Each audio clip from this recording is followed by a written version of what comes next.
వికలాంగుడిగా ఉన్నటువంటి విత్తనాల నాగేశ్వరరావుకి 2004లో ఈ స్థలం ఇవ్వడం జరిగింది. అప్పుడు భార్యాభర్తలు ఇద్దరు ఉండేవారు. ఈ పిల్ల లేదు, పిల్ల అప్పుడు పుట్టలేదు. 2004లో 2 కాళ్ళు లేక వికలాంగుడిగా ఉన్నాడు అతనికి. అలాగే ఇక్కడ చాలామందికి ఈ లైన్ అంతా 2 లైన్లు అప్పుడు ఇవ్వడం జరిగింది. అయితే ఆ క్రమంలో వీళ్ళ అమ్మగారి పేరు మీద పట్టా ఇవ్వడం జరిగింది, వీళ్ళ అమ్మగారి పేరు మీద నేటివ్ ప్లేస్ సర్టిఫికేట్ ఇవ్వడం జరిగింది. కూడా అమ్మగారి పేరు మీద ఉన్నాయి. కానీ వీళ్ళ అమ్మగారు నాన్నగారు కూడా చనిపోయారు. అప్పటి నుంచి కూడా ఈ అమ్మాయి వేరే వాళ్ళ దగ్గర పెరుగుతూ ఉంది. అంటే వేరే వాళ్ళు అంటే వాళ్ళ అమ్మమ్మ తాతయ్యను వీళ్ళ సమక్షంలో ఇంకా ఎవరూ లేరు కాబట్టి పెరుగుతూ ఉంది. ఇప్పుడు 7th చదువుతుంది. మొన్న పశువతి అయింది, పెద్ద అయింది.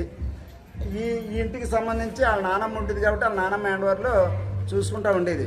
ఆ తర్వాత కూడా తాళం వేసేసి అందులో అవి పెట్టి వీళ్ళకి హ్యాండ్ఓవర్ చేయకుండా వేరే వాళ్ళ హ్యాండ్ఓవర్లో అంటే వాళ్ళ చిన్న హ్యాండ్ఓవర్లో నడుస్తూ ఉంది. కానీ ఒకటేంటంటే నేను సంవత్సరం క్రితం వాళ్ళ చిన్నాన్ని పిలిచి చెప్పాను, బాబు ఆ అమ్మాయికే దక్కాలా, ఆ అమ్మాయికి తప్ప ఎవరికో ఉండటానికి వీల్లేదని చెప్పాను. చెప్తే నేను లాయర్ దగ్గర కాగితాలు రాయంతానంటే అదండి ఇదండి అని చెప్పాడు. లాయర్తో కాగితాలు రాయించలేదు ఇప్పటి వరకు. కానీ ఆ ఇల్లు హ్యాండ్ఓవర్ చేయట్లేదు. ఈవేళ నేను వచ్చి ఆ అమ్మాయికి ఇల్లు హ్యాండ్ఓవర్ చేస్తున్నాను. మరి ఆ అమ్మాయికి తప్ప వీళ్ళ అమ్మమ్మ వాళ్ళు తరపులు కానీ వీళ్ళ నానమ్మ వాళ్ళు తరపులు కానీ వేరే వాళ్ళు ఎవరో కూడా ఈ ఇంటి జోలికి వెళ్తే మాత్రం సీరియస్గానే ఉంటుంది. దానికి నేను పూర్తిగా ఈ ఆడబిడ్డ పక్షాన, ఎందుకంటే చంటిబిడ్డ అప్పుడు పుట్టలేదు, ఇల్లు ఇచ్చేటప్పుడు పుట్టలేదు అమ్మాయి. ఇలాంటి ఆ తల్లిదండ్రులు లేని పిల్ల ఆస్తి ఎవరైనా పడుచుకుంటే మాత్రం నేను బతుకుంటానుగా చాలా సీరియస్గా ఉంటుంది. ఈ అమ్మాయికి పెళ్ళి అయినప్పుడు కూడా ఈ అమ్మాయి పేరు మీద ఉండాలి. ఈ అద్దులు కానీ వగేరాలు ఏమైనా ఉంటే ఈ అమ్మాయి తీసుకోవాలి తప్ప వేరే వాళ్ళకి ఉండటానికి లేదు. ఈ అమ్మాయి ఎవరికి ఇస్తానంటే వాళ్ళకే, ఎవరి దగ్గర ఉంటానంటే వాళ్ళు తప్ప వేరే వాళ్ళ దగ్గరికి వెళ్ళటానికి వీల్లేదు, వేరే వాళ్ళకి ఉండటానికి వీల్లేదు. అది నేను చెప్పేది.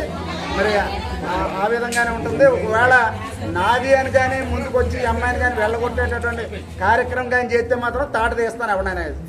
నేను అంత ఈజీగా వదిలిపెట్టేది కాదు. అంచేత ఈ అమ్మాయికి ఇలా హ్యాండ్ఓవర్ చేస్తున్నాం. ఈ స్థలం, ఈ ఇల్లు సమస్త ఈ అమ్మాయిది.